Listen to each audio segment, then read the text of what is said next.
Hello hello sir ఏం Madan sir చెప్పండి sir. ఏం చెప్పాను నిన్న ప్రాబ్లం వేసావా, జాయిన్ అయ్యావా? నిన్న క్లాస్కి అటెండ్ సార్ అవ్వలేదు కదా? అయ్యాను సార్ నిన్న. వేసావు ప్రాబ్లము? ఓకే, ఎక్కడ దాకా అయ్యా వేసారు నిన్న ప్రాబ్లం? చూడు ఏమేమి వేసావు నిన్న ప్రాబ్లము. నేను ఎగ్జిట్ అయిపోయినాడే. హలో మదన్,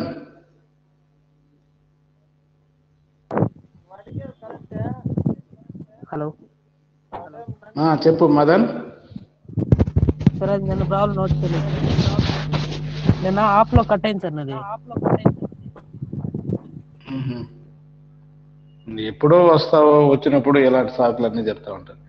చదువుకోవాలన్న ఆలోచన లేదులే.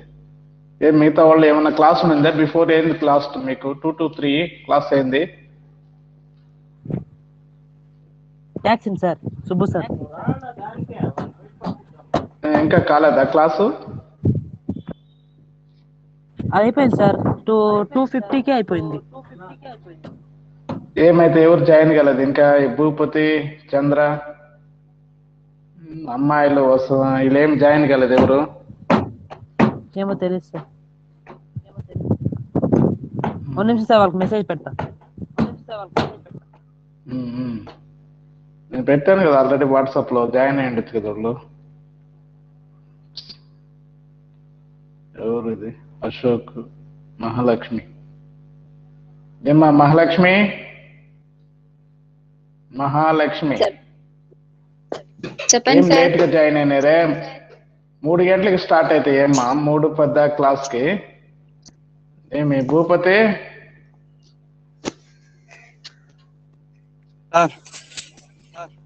ఏం క్లాస్కి ఆడపోండి, నిద్రపోతున్నారా? లేదు సార్.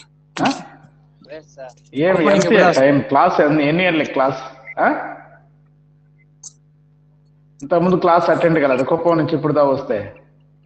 డైలీ మీ క్లాసులు జరుగుతామంటే 2 to 3 క్లాసులు ఉంది కదా టాక్సేషన్, దానికి అటెండ్ కదా? Right sir. మీరు చక్కగా క్లాసులకు అటెండ్ అయ్యేది లేదు, ఏం లేదు. రైట్, చూడండి నన్ను చెప్పిన లెక్క మళ్ళీ ఫస్ట్ కానీ ఒకసారి చూడండి. ఆయన మదన్ అటెండ్ అవుతాడు, ఆ లెక్క ఆడదాకేసినాడు ఆయన తెలియదంట. రైట్, నేను చెప్పిన లెక్క చూడండి అమ్మా. వేసావమ్మా మహాలక్ష్మి? వేసినాను సార్. ఏమేమి వేసినావు? ఏమేమి ఖాతాలు వేసినారు నిన్న? ఏమేమి ఖాతాలు వేసారు వాటి పేర్లు అన్నా చెప్పమా. హలో సార్, రెవెన్యూ ఖాతా సార్. రెవెన్యూ ఖాతాలో ఎంత వచ్చింది రెవెన్యూ? సో ఏమేమి ఉన్నాయి చూడండి. రెవెన్యూ ఖాతాలో మనము ఉత్పత్తి ఖర్చుల కింద బొగ్గు, ఇంధనం, ఆయిల్, ఇతరాలు. బొగ్గు వచ్చేసి 1,96,000, ఆయిల్ ఇతరాలు వచ్చేసి 75,000, వేతనాలు 3 లక్షలు, మరమ్మతులు నిర్వహణ 50,000, మొత్తం 6,15,000 అవుటర్లో వేసాం. అలాగే రేట్లు, పన్నులు 30,000, మేనేజ్మెంట్ ఖర్చుల కింద డైరెక్టర్ల ఫీజు, జీతాలు, ముద్రణ, స్టేషనరీ, న్యాయ ఖర్చులు. సో ఇవి 4 కలిపి 3,40,000 సో అవుటర్లో వేసుకున్నాం. అలాగే తరుగుదల, తరుగుదల భవనాలపై 11,250, యంత్రాలపై 60,000, మెయిన్లపై 32,500, ట్రాన్స్ఫార్మర్లు 15,000, మీటర్లపై 15,000, విద్యుత్ పరికరాలపై 5,250 తరుగుదల ఎట్టకడి లెక్క కట్టామని క్లాసులో చెప్పాను. సో కాబట్టి మొత్తం తరుగుదల వచ్చేసి 1,39,000. రైట్, ఇది ఖర్చులు. అయితే మనకి ఇక్కడ వచ్చినటువంటి ఆదాయాలు ఏమున్నాయి? మీటర్ల ద్వారా విద్యుత్ అమ్మకము 8,75,000, కాంట్రాక్టు ద్వారా విద్యుత్ అమ్మకం 5 లక్షలు, బై మీటర్లు అద్దె 3 లక్షలు. సో కాబట్టి మొత్తం ఆదాయము 11,05,000 ఖర్చులు పోగును నికర రెవెన్యూ ఖాతా అని పెట్టి 2,81,000 2,81,000 మనకు ఇక్కడ ఆదాయం ఖర్చులు పోను ఆదాయం మిగిలింది కాబట్టి నికర రెవెన్యూ ఖాతా అని రాస్తాం దాన్ని మనము బై తెచ్చిన నిల్వ నికర రెవెన్యూ ఖాతా వేసాం. తద్వారా బై తెచ్చిన నిల్వ అంటే గత సంవత్సరం లాభం ఏదైనా ఇచ్చుంటే తీసుకుని ఉంటాం, ఇవ్వలేదు కాబట్టి బై తెచ్చిన నిల్వ డాష్ పెట్టాం. బై రెవెన్యూ ఖాతా 2,81,000. అలాగే నికర రెవెన్యూ ఖాతాలో మనము పిలుపుల బకాయిపై వడ్డీ అంటే ₹1,00,000 బకాయి ఉంది. ఈ పాయింట్ లెక్కలో క్లియర్గా ఇవ్వలేదు, మీరు రాసి పెట్టుకోవాలి. పిలుపుల బకాయి ₹1,00,000 అని. అలాగే దానికి కంటిన్యూషన్ అయితే ఇచ్చున్నాడు, పిలుపుల బకాయిపై 5% వడ్డీ వసూలు చేయాలి అన్నాడు. కాబట్టి ఆ వడ్డీ వసూలు అవన్నీ నికర రెవెన్యూ ఖాతాలో చూపిస్తాం. కాబట్టి బై 1,00,000 పై 5% చొప్పున 6 నెలలకి 2,500 అవుతుంది. సో అది మొత్తం అక్కడ నికర రెవెన్యూ ఖాతాలో 2,83,500. ఇలా ఎలా అంటే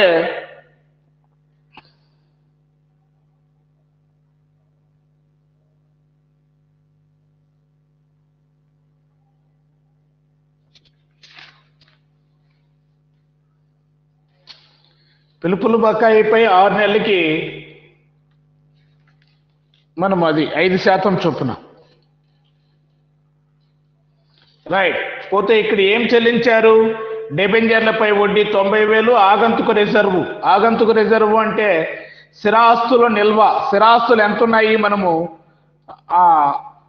మూలధనం ఖాతాలో చూసినట్లయితే మీకు క్లారిఫికేషన్ వస్తుంది. మూలధనం ఖాతాలో మొత్తం స్థిరాస్తులు అటు టోటల్ చేస్తున్నాయి చూడండి, 38,80,000 ఉన్నాయా? 38,80,000 మీద 0.5% అంటే 0.5%.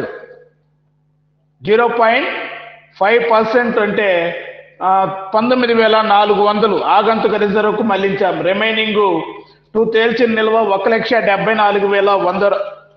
1,74,100. సో ఇది మనము నికర రెవెన్యూ ఖాతా వేసినటువంటిది. అలాగే 31/3/2016తో అంతమయ్యే సంవత్సరానికి ఆదిత్య విద్యుత్ సరఫరా కంపెనీ మూలధనం ఖాతాపై వసూలు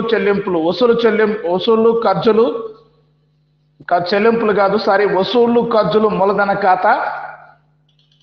దీనికి సంబంధించినటువంటి క్రెడిట్ సైడ్ వసూళ్లు బై వాటా మూలధనము ఎంత రాశాము? 20 లక్షలు. పోతే ఈ సంవత్సరంలో జారీ చేసినటువంటిది 5 లక్షల పిలుపుల బకాయి మనకు సెప్టెంబర్ 5 నుంచి వసూలు చేయమన్నాడు. కాబట్టి సెప్టెంబర్ నుంచి మార్చి ఎండింగ్ వరకు మనకు వసూలు కాలేదు. కాబట్టి దాని మీద పిలుపుల బకాయిపై వడ్డీ 6 నెలలు కట్టాం. ఇందాక మనం క్రెడిట్ చేసాం నికర రెవెన్యూ ఖాతాలు.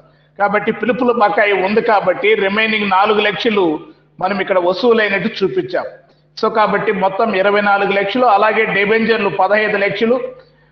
24 ఒక 15 లక్షలు మన ప్రస్తుత సంవత్సరంలో ఏమి జారీ చేయలేదు డిబెంచర్లు, మొత్తం 15 లక్షలు టోటల్ చేస్తే మనకి ఇక్కడ ప్రతి కాలంని మొదటి కాలంలో 35 లక్షలు, రెండో కాలంలో 4 లక్షలు, టోటల్ కాలంలో 39 లక్షలు వచ్చింది మూలధనం ఖాతాలో. అలాగే క్రెడిట్ సైడ్ చూడండి, క్రెడిట్ సైడ్ అది. ఇప్పుడు డెబిట్ సైడ్ చూడండి, స్వేచ్ఛాయుత భూమి 9,30,000 ఉంది. ఈ సంవత్సరంలో ఏమి పర్చేజ్ చేయలేదు కాబట్టి టోటల్ కూడా 9,30,000. కాబట్టి భవనాలు 4 లక్షలు, దీని మీద తరుగుదల కట్టాము. ₹1,00,000 మీద 6 నెలలకు కట్టాము. మీకు డౌట్ ఉంటే చూసుకోవచ్చు. మొత్తం మాత్రము 5 లక్షలు. యంత్రాలు ఈ స్థిరాస్తుల మీద అన్నిటి మీద తరుగుదల ఆ విధంగా కట్టాము. అంటే వీటి మీద మొదటి కాలంలో ఉండేటువంటి అంటే స్టార్టింగ్ లో ఉండేటువంటి ప్రారంభంలో ఉండేటువంటి నిల్వ మీద సంవత్సరానికి, ఇక్కడ స్థిరాస్తులు పర్చేజ్ చేసినటువంటి ఈ సంవత్సరంలో పర్చేజ్ చేసినటువంటి వాటి మీద 6 నెలలకు కట్టమన్నాడు. కాబట్టి తరుగుదల 6 నెలలకు కట్టాం. సో కాబట్టి మనం ఇక్కడ తరుగుదల సాధారణ ఆస్తి అప్పుల పట్టిలో అప్పుల సైడ్ చూపిస్తాం, దాన్ని పక్కన పెడదాం. సో కాబట్టి ఆస్తులు చూడండి ఒకసారి ఏమేమి ఆస్తులు ఉన్నాయి. ఇంకా యంత్రాలు 6 లక్షలు 4 లక్షలు ఈ సంవత్సరంలో పర్చేస్ చేసింది, టోటల్ 10 లక్షలు. మెయిన్లు 5 లక్షలు 3 లక్షలు మొత్తం 8 లక్షలు. ట్రాన్స్ఫార్మర్లు లక్ష 2 లక్షలు టోటల్. మీటర్లు 50,000 ఉన్నాయి, ₹1,00,000 కొన్నారు, టోటల్ 1,50,000 అయింది.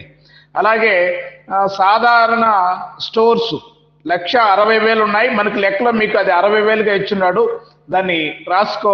1,00,000 పక్కన ఒకటి వేసుకోండి, 60,000కి పొంద. సో కాబట్టి టోటల్లో 2,75,000 2,35,000 ఇచ్చున్నాడు. కాబట్టి ఈ సంవత్సరం మనం 75,000 పర్చేజ్ చేసినట్టు. విద్యుత్ పరికరాలు 30,000 ఉన్నాయి, చివరిలో 40,000 ఉన్నాయి, కాబట్టి 10,000 కొనుగోలు చేసినట్టు. అలాగే ఆఫీస్ ఫర్నిచర్ 25,000 కాబట్టి ఫస్ట్ కాలం కాడి నుంచి మనం టోటల్ చేస్తే ఫస్ట్ కాలం 27,95,000, సెకండ్ కాలంలో ఈ సంవత్సరం పర్చేజ్ వచ్చేసి 10,85,000. ఈ రెండు టోటల్ చేస్తే మనకు వచ్చేటువంటి మొత్తము 38,80,000. క్రెడిట్ సైడ్ 39 లక్షలు ఉంది, డిఫరెన్స్ బై తేల్చిన నిల్వ 20,000. రైట్, ఇది మనము చూపించేటువంటి మొత్తము. అలాగే రైట్, దీని ద్వారా మనము సాధారణ ఆస్తి అప్పులు పట్టి వేయాలి. ఇప్పుడు ఇది గీసుకోవాలి. ఈ 3 వేస్తే మళ్ళీ మీరు ఇప్పుడు 31/3/2016 నాటి ఆదిత్య విద్యుత్ సరఫరా కంపెనీ లిమిటెడ్ సాధారణ ఆస్తి అప్పులు పట్టి గీయండి. గీసారా? గీసి పెట్టున్నారా లేదా?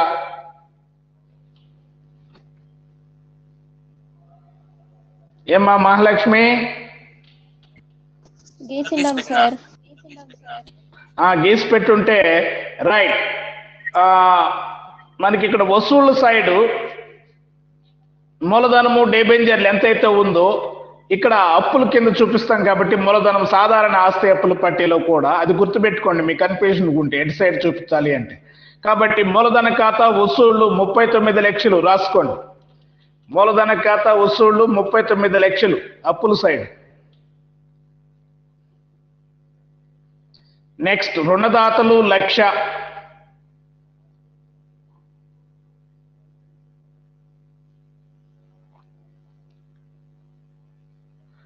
అలాగే ఆగంతుక రిజర్వు 19,400. అలాగే నికర రెవెన్యూ ఖాతా మనకు మిగిలి ఉందాడ 1,74,100. 1,74,100. అలాగే నెక్స్ట్ తరుగుదల నిధి అని హెడ్డింగ్ పెట్టి దాని కింద ప్రారంభ నిల్వ ఇన్నర్లో వేసుకోండి. కొంచెం ముందుకు అవుటర్ కాలంకు ముందు 2 గీతలు గీయకపోతే కొంచెం ముందుకు వేసుకొని 1,00,000 ఈ సంవత్సరం దానికి యాడ్ చేయండి. ఈ సంవత్సరం మొత్తం 1,39,000, మొత్తం 2,39,000 అవుటర్లో వేసుకోండి.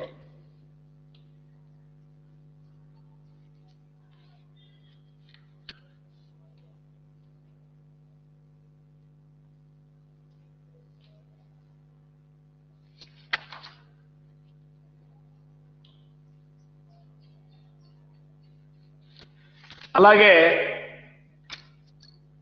నెక్స్ట్ డెబెంజర్లపై చెల్లించవలసిన వడ్డీ 90,000 వేసుకోండి అప్పుల సైడ్. ఎందుకంటే మనం క్యాల్కులేట్ చేసాం దాన్ని. డెబెంజర్లు ఎంత ఉన్నాయి మనకు? 15 లక్షలు డెబెంజర్ల మీద 6% మనము డివిడెండ్ చెల్లించామా అంటే ఇంకా చెల్లించలేదు, కాబట్టి అది అప్పు. ఎక్కడా కూడా మనకు చెప్పలేదు, ట్రయల్ బ్యాలెన్స్ లో చెల్లించినట్టు ఎక్కడా చూపించలేదు. సో కాబట్టి అది అప్పు, కాబట్టి దాన్ని కూడా మనము వేసుకోవాలి 90,000. సో ఆడ వరకు అప్పుల సైడ్ వస్తుంది. ఏమేమంటే మళ్ళీ చెక్ చేసుకోండి ఒకసారి. మూలధన కాసా వసూళ్లు 39 లక్షలు, ఆగంతుక రిజర్వు ఇంకోటి ఏదో మర్చిపోయినాం, ఆగంతుక రిజర్వ్ 19,400, నికర రెవెన్యూ ఖాతా 1,79,100, తరుగుదల నిధి 2,39,000, డెబెంజర్లపై చెల్లించవలసిన వడ్డీ 90,000. అలాగే రుణదాతలు మర్చిపోయిన మధ్యలో, కాబట్టి లాస్ట్ లో రాసుకున్న తప్పేం కాదు, రాసుకోండి. రుణదాతలు 1,00,000. రుణదాతలు చెప్పానా? ఏమి భూపతి చెప్పారు సార్. రుణదాతలు రాసుకోండారమ్మా. రాస్తున్నాం సార్. రాసుకుంటే మళ్ళీ సెకండ్ టైం ఓకే. అన్నీ మీరు టోటల్ చేసుకోండి. అప్పులు మొత్తం 45,22,500 వస్తుంది. 45,22,500. ఆస్తుల సైడ్ చూడండి. మూలధన ఖాతా ఖర్చులు 38,80,000. 38,80,000. స్టోర్స్ నిల్వ 10,000. స్టోర్స్ నిల్వ 10,000. ఇది మనకు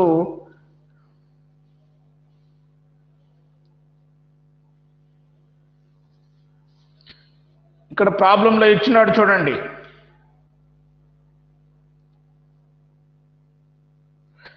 బొగ్గు ఇతర పదార్థాలు నిల్వ అని, అది నిల్వ ఆస్తి కాబట్టి అక్కడ డెబిట్లో చూపించాడు కాబట్టి 10,000.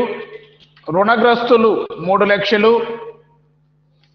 రుణగ్రస్తులు 3 లక్షలు.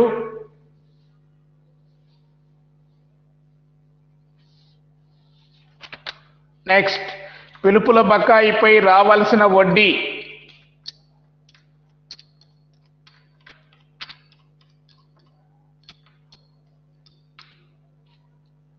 ఎంత రావాలి? పిలుపుల బకాయిపై మనకు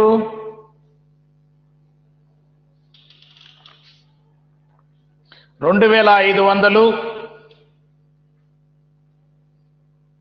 నెక్స్ట్ చేతిలో బ్యాంకులో నగదు 3,30,000.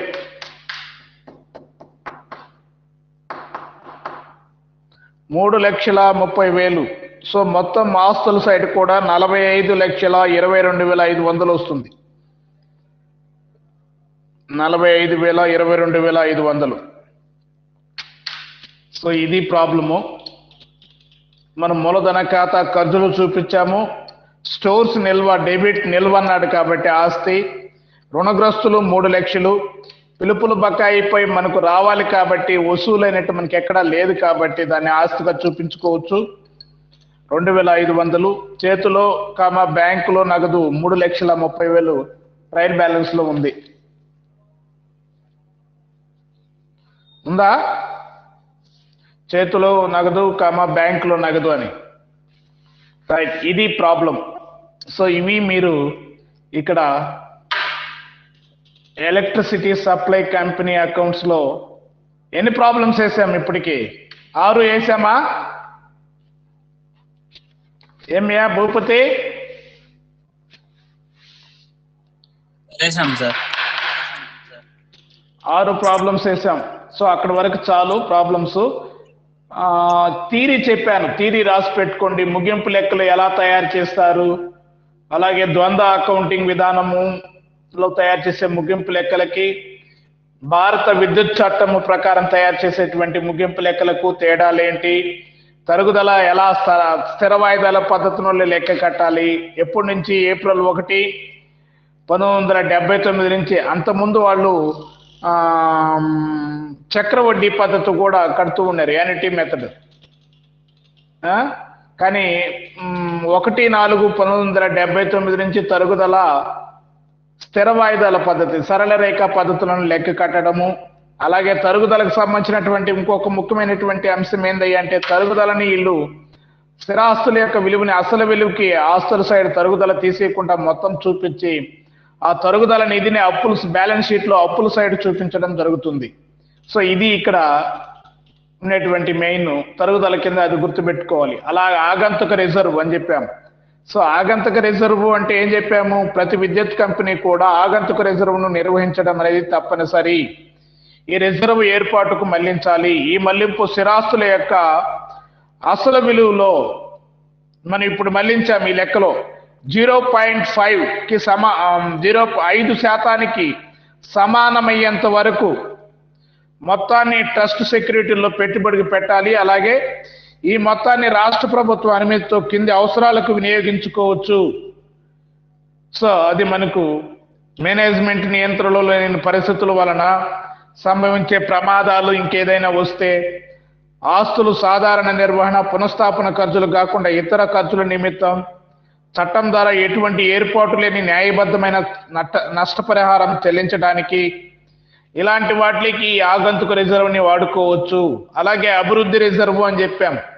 అభివృద్ధి రిబేటు అలవెన్స్ నిమిత్తం ఆదాయ పన్ను అధికారులు అనుమతించిన ఆదాయ పన్ను సూపర్ ట్యాక్స్ లో మిగులుకు సమానమైన మొత్తాన్ని ఏర్పాటు చేసి ఈ రిజర్వ్కు మళ్లించాలి. ఈ రిజర్వ్ మొత్తాన్ని అదే రకమైనటువంటి విద్యుత్ కంపెనీలో పెట్టుబడిగా పెట్టాలి.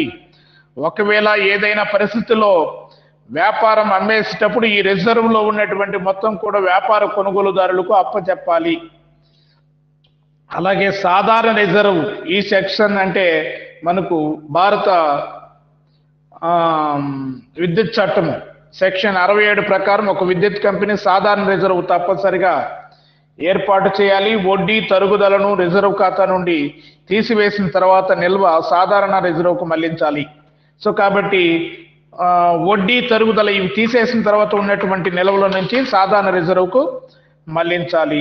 అలాగే సరి అయినటువంటి ప్రతిఫలం అంటే ఏంటి? ఈ వార్షిక సంస్థలు అసాధారణ లాభాన్ని ఆర్జించడానికి చట్టం నియంత్రిస్తుంది. అంటే ఇవి పబ్లిక్ యుటిలిటీ సంస్థ కాబట్టి మీరు పబ్లిక్ సేవ చేయడానికి ఏర్పాటు చేసినటువంటి సంస్థలు కాబట్టి మీకు అసాధారణ లాభాలు ఉండకూడదు అనేది ఇక్కడ గవర్నమెంట్ వాటిని నియంత్రించడం జరుగుతుంది. కాబట్టి అలా స్వచ్ఛమైన లాభాలు ఏ సంవత్సరంలోనైనా సరైన ప్రతిఫలానికి 20% మించి ఉండకుండా ఉండే విధంగా సర్దుబాటు చేస్తుంది. 20% ఎప్పుడు కూడా ఇలాంటి విద్యుత్ సంస్థలకి లాభాలు అనేటివి మించకూడదు. ఈ నిధికి మళ్లించిన మొత్తం స్థిరాస్తుల అసలు విలువకు 0.5% మించకుండా ఉండాలి. సరే, నెక్స్ట్ సరైన ప్రతిఫలం, మూలధన ఆధారం, సమానమైన లాభాలు అనే పదాలను షెడ్యూల్లో మనకు క్లియర్ కట్ గా వివరించడం జరిగింది. సో ఇవి అంతా మీకు థియరీ పార్ట్. అలాగే మిగులు లాభాల పంపిణీ, surplus of distribution of surplus or disposal of surplus అంటాం దీన్నే. సో ఇంతకు ముందు మనం వివరించినట్లు విద్యుత్ కంపెనీలు స్పష్టమైన లాభాలు సరైన ప్రతిఫలానికి 20% కంటే మించి ఉండకూడదు అని చెప్పాం. సో కాబట్టి ఒకవేళ అంతకు మించి ఉన్నట్లయితే ఆ మొత్తాన్ని ఖాతాదారులకు రిబేట్ రిజర్వ్కి క్రెడిట్ చేయాలి. ఈ మిగులు సరైనటువంటి లాభం కంటే 20%కు మించుకుంటా ఉన్నట్లయితే దానిని క్రింది విధంగా వాళ్ళకి 1/3 వంతు సరైనటువంటి ప్రతిఫలంలో 5% కంటే మించుకుంటా ఉన్న సంస్థ యొక్క ఆధీనంలో ఉండాలి. మిగిలిన మొత్తంలో 0.5 వంతు టారిఫ్ డివిడెంట్ నియంత్రణ నిధికి మళ్లించాలి. మిగిలిన మొత్తాన్ని రేట్లు తగ్గింపు లేదా ప్రత్యేక రిబేటు ఖాతాదారులకు పంపిణీ చేయాలి. సో ఇది మనకి ఇక్కడ థియరీ. ఆల్రెడీ లాస్ట్ క్లాస్లో నేను చెప్పాను. ఇది మీరు థియరీ రాసి పెట్టుకోండి. థియరీ కూడా అడిగితే కూడా, ఎందుకంటే మనకు థియరీ ఇప్పుడు మోస్ట్లీ 5 మార్క్స్ అడుగుతున్నాడు. నీకు ఈ సంవత్సరం నుంచి ఫస్ట్ ఇయర్లో కూడా చేంజ్ చేశారు. అది మన క్వశ్చన్ పేపర్ వచ్చేదాకా తెలియదు. ఒకవేళ 5 మార్క్స్ అడిగితే 3 మార్క్స్ బదులు షార్ట్ నోట్స్ మీరు ఎలాబరేట్గా రాయాల్సి వస్తుంది కొంచెము. అలాగే ఈ 12 మార్క్స్ క్వశ్చన్స్ 10 మార్క్స్కి అడుగుతున్నాడు. అక్కడ 2 మార్క్స్ తగ్గించి 3 దాంట్లో 5కి చేశాడు. క్వశ్చన్ పేపర్ ప్యాటర్న్ అలాగే ఉంటుంది. ప్రతి యూనిట్లో నుంచి ఒక ఎస్ఏ క్వశ్చన్ వస్తుంది, 2 వస్తాయి, 1 రాయాలి. 5 యూనిట్లు, 5 2 10, 50 మార్కులు. 5 10 50. అలాగే 5 5 25. షార్ట్ నోట్స్ ఒక 5 రాయాలి. ఇలా మొత్తం 75 మార్కులు కాబట్టి మీకు 5 మార్కులు పెంచాడు. కాబట్టి థియరీ కూడా రాసి పెట్టుకోండి. ఇవన్నీ ఏమేమి రాసుకుంటారు థియరీ కింద? మిగులు పంపిణీ అంటే ఏంటి, మిగులుని ఎలా పంపిణీ చేయాలి, సరైనటువంటి ప్రతిఫలం, సాధారణ రిజర్వు, టారిఫ్ అండ్ డివిడెండ్ నియంత్రణ రిజర్వు, అభివృద్ధి రిజర్వు, ఆగంతుక రిజర్వు, తరుగుదల. అలాగే ముగింపు లెక్కలు ఎప్పుడు తయారు చేస్తాయి? ఇవి కూడా మార్చి 31వ తారీఖు ముగింపు లెక్కలు భారత విద్యుత్ చట్టంలోని నియమ నిబంధనలకు లోబడి పనిచేస్తాయి. అలాగే ద్వంద్వ అకౌంటింగ్ విధానం అంటే ఏంది, భారత విద్యుత్ చట్టం ప్రకారం ముగింపు లెక్కలు ఎలా తయారు చేస్తారు, అది కూడా మీ దగ్గర నోట్స్ ఉండాలి, రాసి పెట్టుకోండి. ఓకేనా? సో ఇప్పుడు మనం చెప్పినటువంటి ప్రాబ్లమ్స్ లో మీకు ఏదైనా డౌట్ ఉందా? 5 6 ప్రాబ్లమ్స్ చెప్పాము. వీటిలో మీ దగ్గర ఇంకేదైనా ఉంటే కూడా వేసి ప్రాక్టీస్ చేయండి. నా దగ్గర క్వశ్చన్ పేపర్లో కూడా ఉన్నాయి, అవి కూడా పెడతాను. మీరు వేసి ప్రాక్టీస్ చేయగలిగితే పోయినసారి మీకు ఎగ్జామ్కి వచ్చినటువంటి ప్రాబ్లమ్స్ రెండు ఉన్నాయి, అవి పెడతాను, ఏసి ప్రాక్టీస్ చేయండి.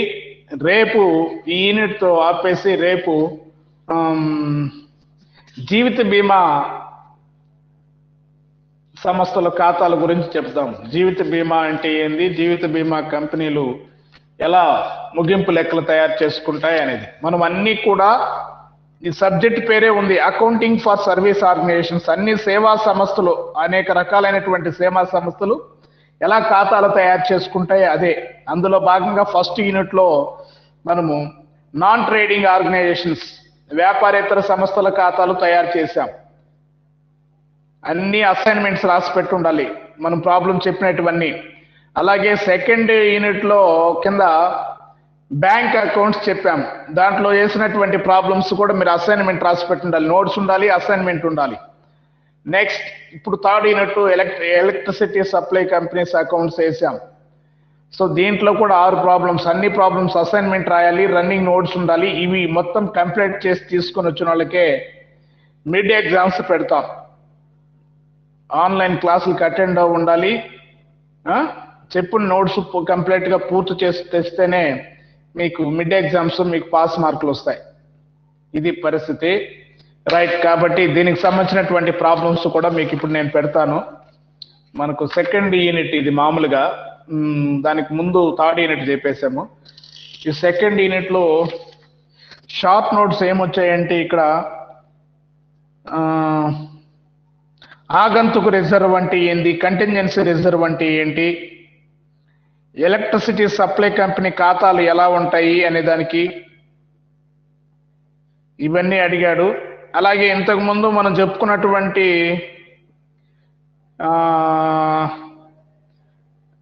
థర్డ్ యూనిట్ అంటే బ్యాంక్ అకౌంట్స్లో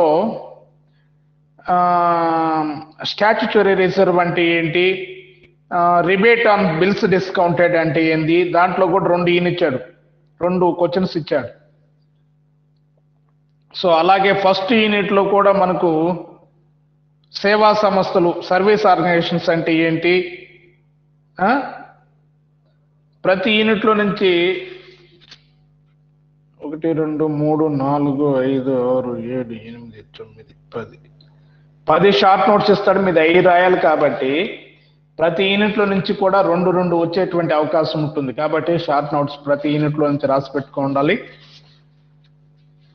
అలాగే మీకు సెకండ్ యూనిట్లో ప్రాబ్లం ఇచ్చాడు పోయినసారి, దీనికి సంబంధించినటువంటి ఆ ప్రాబ్లం మీకు వాట్సాప్లో పెడతాను.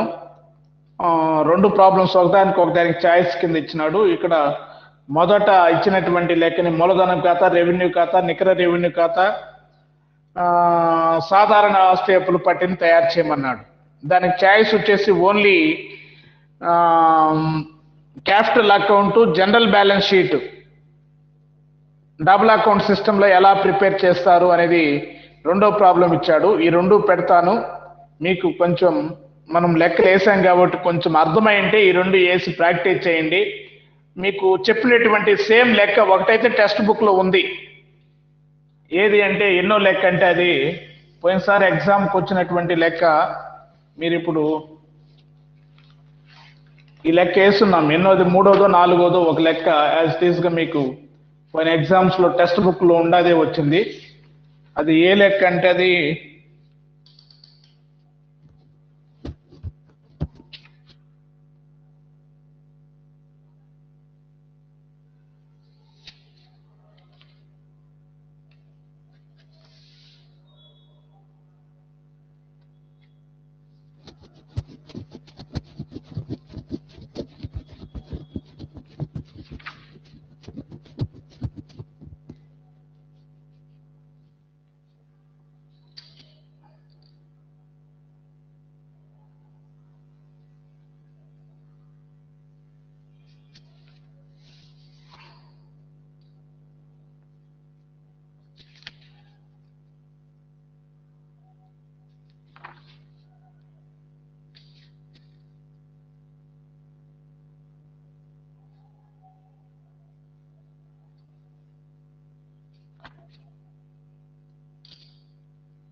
మీకు లేదు కానీ ఇంగ్లీష్ మీడియం వాళ్ళకు ఉందనుకుంటుంది.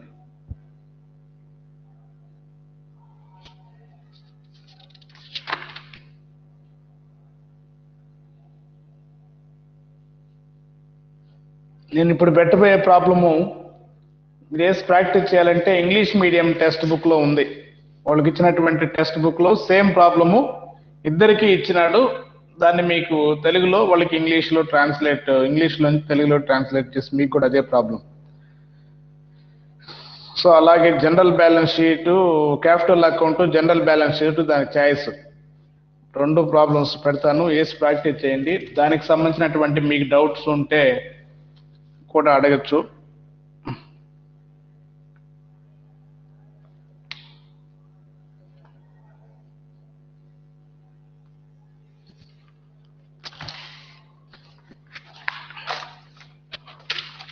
వేసి ప్రాక్టీస్ చేస్తారా? ప్రాబ్లం ఇది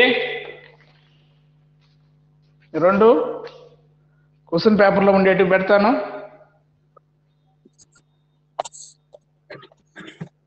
చేస్తాం sir practice.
Hello,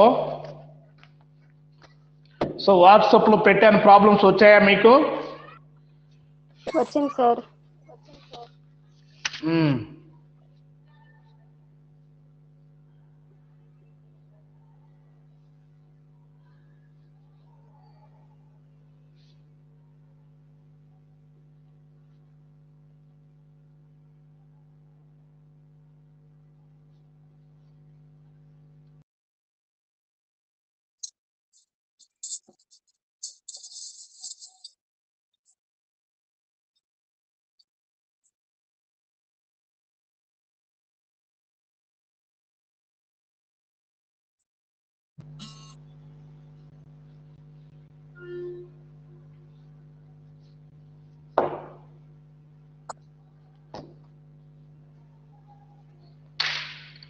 right.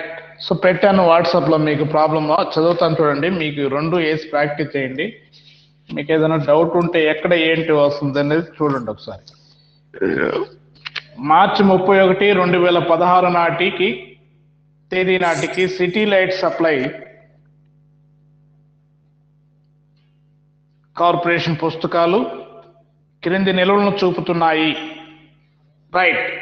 So equity వాటాలు 1,64,700, 1,64,700. డెబెంజర్లు 60,000. సో ఈ రెండింటిని ఎక్కడ చూపించాలి? ఎక్కడ చూపించాలి భూపతి? ఈక్విటీ వాటాలు, డిబెంచర్లు, వసూలు వైపు సార్. మూలధనం ఖాతాలో వసూళ్లు వైపు చూపిస్తాం.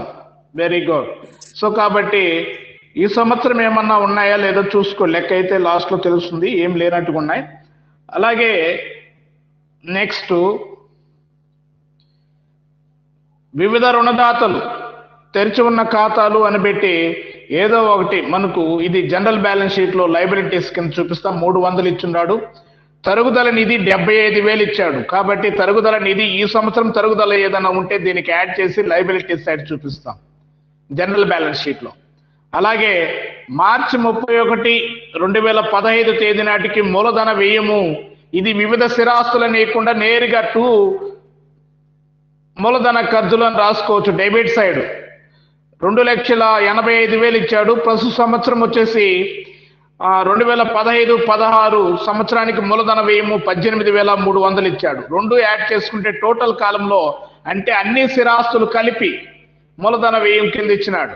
సో కాబట్టి ఇవి రెండు డెబిట్ సైడ్ మూలధనం ఖాతాలు, డెబిట్ సైడ్ టు మూలధన ఖర్చుల కింద చూపిస్తాము. అలాగే కరెంట్ ఇయర్ కాలంలో 18,300 వేసుకుంటాం. టోటల్ అవుటర్ కాలంలో వేస్తాం. అలాగే సప్లై చేసిన కరెంటు కోసం రుణగ్రస్తులు మనకు అసెట్ కాబట్టి జనరల్ బ్యాలెన్స్ షీట్ లో చూపిస్తాము.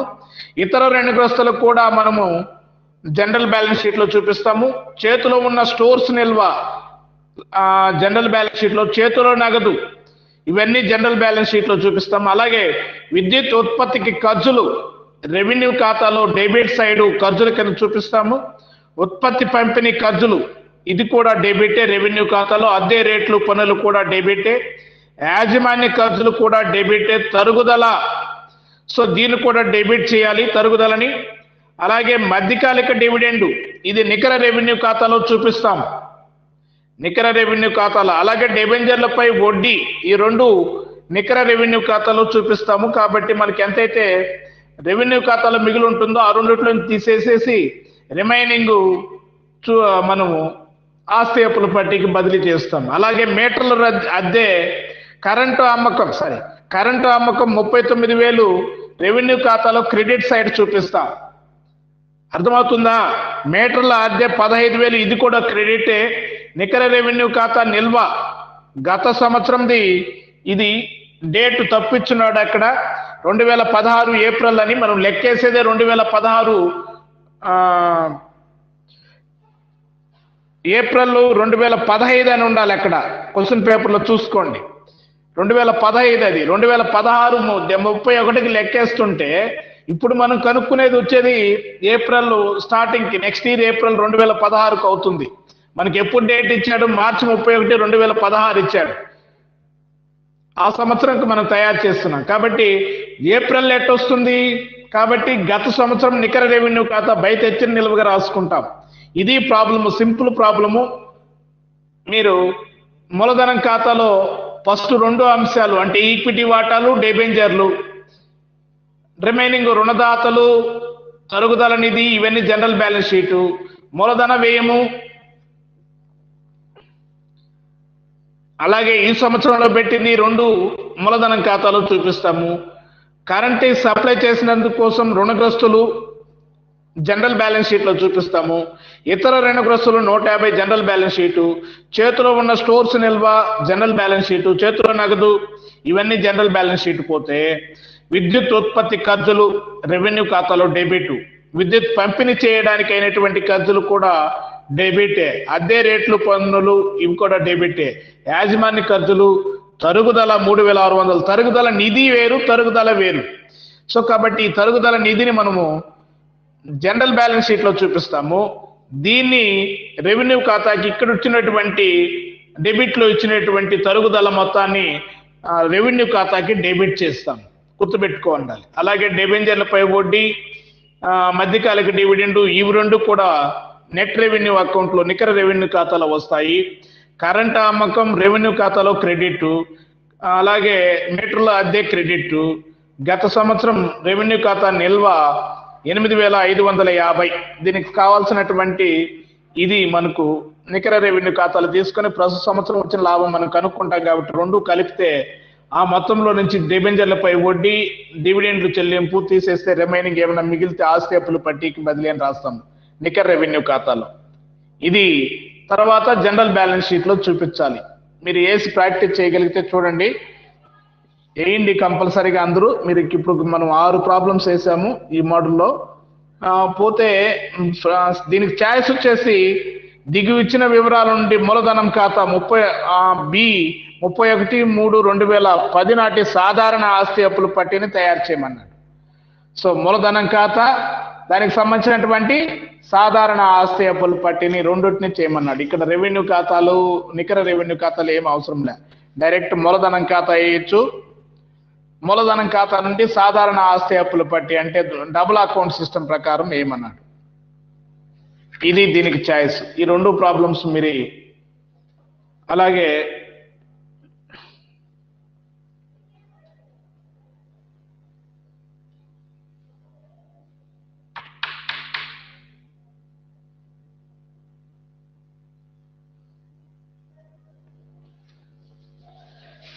చూడండి, ఇక్కడ దీనికి ఛాయిస్ ఇచ్చినటువంటి లెక్క కూడా అధీకృత మూలధనము 3 లక్షలు 30 లక్షలు ఇచ్చాడు.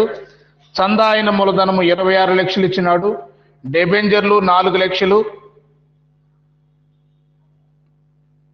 వర్తక రుణదాతలు 1,60,000, రిజర్వులు 1,50,000, వర్తక రుణగ్రస్తులు 3,80,000, చేతిలోను బ్యాంకులోను ఉన్న నగదు 3,50,000. సో ఈ ప్రాబ్లం కూడా ఎక్కడ ఉన్నట్టుగా ఉంది.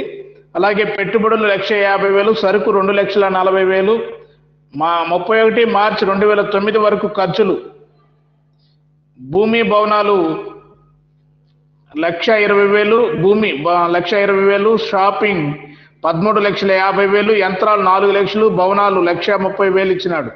అలాగే మార్చి 31, 2010లో అయిన సంవత్సరంలో చెల్లించిన ఖర్చులు 2,50,000, చెల్లించిన ఖర్చులు 2,50,000. అలాగే యంత్రాలు భవనాలపై 1,00,000, రిజర్వ్ నిధి ఏర్పాటు 2,50,000 ఏర్పాటు చేయాలంట. అలాగే తేడా మిగిలిన 1,60,000 కంపెనీ సంపాదించిన లాభంగా పరిగణించాలి అన్నాడు. కంపెనీ సంపాదించినటువంటి లాభంగా పరిగణించమన్నాడు. సో ఇది దానికి మనకు మొదటి దానికి ఇచ్చినటువంటి ప్రాబ్లం ఛాయిస్ కింద. సో ఫస్ట్ ఆ ప్రాబ్లం వేయండి, ఆ ప్రాబ్లం వేసి ప్రాక్టీస్ చేయండి. మీరు దాన్ని వేసి కంప్లీట్ చేస్తే మనకి, ఎందుకంటే ఆల్రెడీ ఇలాంటి ప్రాబ్లమ్స్ కూడా ఒక 2 వేస్తున్నారు మీరు. ఎలా ఏక అకౌంటింగ్ విధానంలో ఆస్తి అప్పులు పట్టి చేస్తాము, ద్వంద్వ అకౌంటింగ్ పదాలలో ఎలా అకౌంటింగ్ విధానంలో ఎలా మూలధనం ఖాతా సాధారణ ఆస్తి అప్పులు పట్టి ఎలా తయారు చేస్తామనే దానికి కూడా 2 ఎగ్జాంపుల్స్ 2 ప్రాబ్లమ్స్ వేస్తున్నాం. అదే విధంగా ఈ ప్రాబ్లం ఉంటుంది. సో కాబట్టి అవి 2 వేసి బాగా మీరు ప్రాక్టీస్ చేయండి. ఈ యూనిట్తో ఇక్కడతో ఆపేసి రేపు క్లాస్లో జీవిత బీమా కంపెనీలు, వాటికి సంబంధించినటువంటి అకౌంట్స్ ఖాతాలు ఏమేమి ఉంటాయి అనేది రేపు స్టార్ట్ చేద్దాం. మీరు చెప్పినట్టు జాగ్రత్తగా అర్థం చేసుకుని ప్రాక్టీస్ చేసి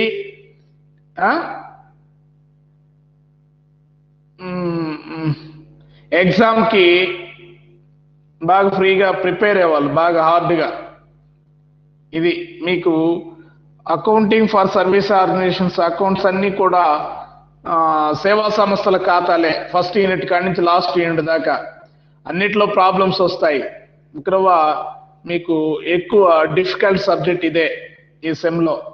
నెక్స్ట్ ట్యాక్స్ ఏం పెద్ద కష్టమేం కాదు. అకౌంటింగ్ ఫర్ సర్వీస్ ఆర్గనైజేషన్స్ కొంచెం జాగ్రత్తగా చూసుకోవాల్సినటువంటిది, ఎందుకంటే అన్ని 5 యూనిట్ల నుంచి ప్రాబ్లమ్స్ వస్తాయి. దీనికి ఏదైనా ఛాయిస్ కింద థియరీ ఇచ్చినా నో ప్రాబ్లం. వేసి ప్రాక్టీస్ చేస్తారా? మరి నాకు మళ్ళీ క్లాస్ ఉంది. ఎంత అయింది టైము? రైట్, టైం అవుతూ ఉంది. ఓకే, వేసి ప్రాక్టీస్ చేయండి. రేపు వేరే యూనిట్ స్టార్ట్ చేద్దాం. ఆ ప్రాబ్లం కావాల్సినటువంటి ఇంగ్లీష్లో మీడియంలో ఉంది ఆ ప్రాబ్లము. మీరు వేస్తారంటే దాన్ని చూసి పెడతాను ఆ ప్రాబ్లం ఎక్కడుందో. ఓకేనా?